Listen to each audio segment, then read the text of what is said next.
I want to remind everyone about the real White House crime family. Why did Saudi Arabia give Jared Kushner $2 billion, billion with a B, just months after he left the Trump White House? And why did the Saudis spend hundreds of thousands of dollars at Trump properties while he was still the president? We also know that Jared Kushner used his cushy White House job to secure a $100 billion arms deal for Saudi Arabia and did other favors as well. Now, some members of the majority actually agree that this was unethical. I rise yet again to urge my colleagues across the aisle to answer our calls and subpoena Jared Kushner's companies once and for all. Representative Robert Garcia is 100% right there. There needs to be a subpoena. There needs to be an investigation. No one in America understands how this deal came to be or why Jared Kushner, a guy who appears to know nothing about investments, and ever since he got the billions of dollars, nobody knows what he's done with that money. How did he get that money? Before we continue with the story, we depend on members to keep on going. Don't wait. Click join now on YouTube. And you might wonder, why is this thing we're talking about right now? Well, because in Washington, the Republicans have been implying that they care a lot about family members of politicians getting nice, cushy positions and deals. And that story that Robert Garcia was just talking about actually came up in the closed door Hunter Biden testimony. Here is Representative Dan Goldman talking about that. When Hunter Biden asked the Republican members of Congress, do you have any problem with that? There were a couple who said yes. It's not in the transcript, but they said yes, and others were nodding because he did a very good job of confronting them with the difference between what he did, which was dealing in international business with non-government officials, non-government entities, versus Jared Kushner, who received $2 billion from the Saudi Arabian government right after he was the point person on Middle East policy for the Trump administration.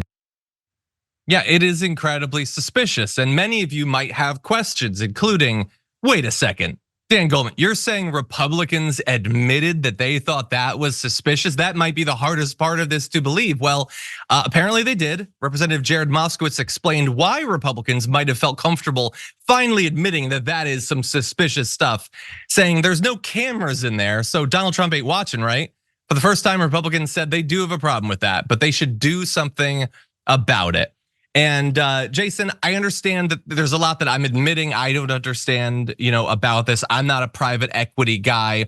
I just think that if they're going to imply that Hunter Biden getting a job potentially because he's related to Joe Biden is a problem, a guy walking out of the White House in Jared Kushner with no experience in these sorts of investments, being handed billions of dollars by a foreign ruler who might want to have some influence with the family if Trump becomes president again, it seems suspicious to me. We may not be experts on finances, but maybe we can agree on that.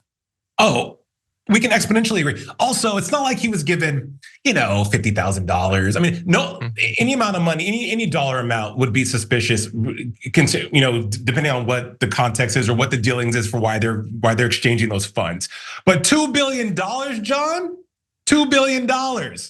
Money. Damn, like why are we handing Jared Kushner $2 billion? And great point, great question. What is he doing with $2 billion? I agree with you 100%. There needs to be the amount of time that we spend investigating and having hearings with all these things in politics. It's mind blowing. But they're absolutely. Let's add Jared Kushner to the docket to be investigated in that list of investigations that we waste our time on in politics in America, because $2 billion is a lot of money. Is that going to be funneled? Maybe he might use that $2 billion to restart Ivanka's clothing business that fizzled in 2016. Maybe he might use that. I don't know, that $2 billion for something. And every time, this is a non sequitur, but I have to say this. Every time I hear the word Kushner, I think of that one episode of Project Runway where Carly Kloss is talking about some dress and she asks one of the guys, what did you think about, where would I wear this dress? And he says, well, not even to dinner with the Kushners. And so much shade was thrown. It was so viral. I digress. Yeah, 2 billion. I don't know if, guys, let me know if in the comments, let me know if you remember that episode because it was great. I think I saw that episode actually. So dope. I'm pretty and sure. The dress was terrible that the guy designed, but nonetheless. But yeah, 2 billion's a lot of money. And again, there's so much hypocrisy here and there's so much of a double standard when it comes to this.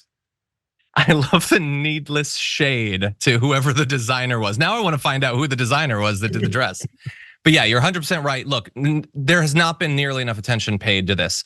Look, I'm hyperbolic. I know that's like what I am. But am I wrong to say that this might be, in a time when we're talking about, family members benefiting from their connections, that this might be the most egregious example of it in American history? For sure. And it's barely talked about. Like, we don't even talk about it enough, and we've covered it multiple times. Even James Comer said that it crossed the line of ethics. Now, he doesn't want to do anything about it. He's way too focused on the Bidens. But if even he can admit that this is wrong, then God, there's got to be some sort of investigation. John, this is business as usual for any occurrence. Trump during Trump's presidency, post-Trump's presidency, and anyone adjacent to Trump, meaning like anyone who's worked with him, a friend of the family, anyone who's gotten away with, I don't want to say with murder because that's super egregious, but who's gotten away with like the most unlawful things and hasn't met their demise yet. Whereas anyone else would have been raked through the coals for this. But for some reason, because you're shrouded in like the magic of Trump, you can get away with the most unlawful things. And I stand by, and I keep saying this, but $2 billion is a lot of money. It is. Wow. Too much money. Before we move on, I'll just say, I think actually I did not see that episode because the designer was Tyler Nyanslany, who I do not remember his face. It was great. And Carly Kloss talked about it on Watch What Happens Live with Andy Cohen. And she was like, why is no one talking about how bad the dress was? And then the designer goes on and say, I wasn't trying to throw shade, Carly. Yes, you were so trying to throw shade. And America loved it. I wish she would have owned it. Opportunity missed.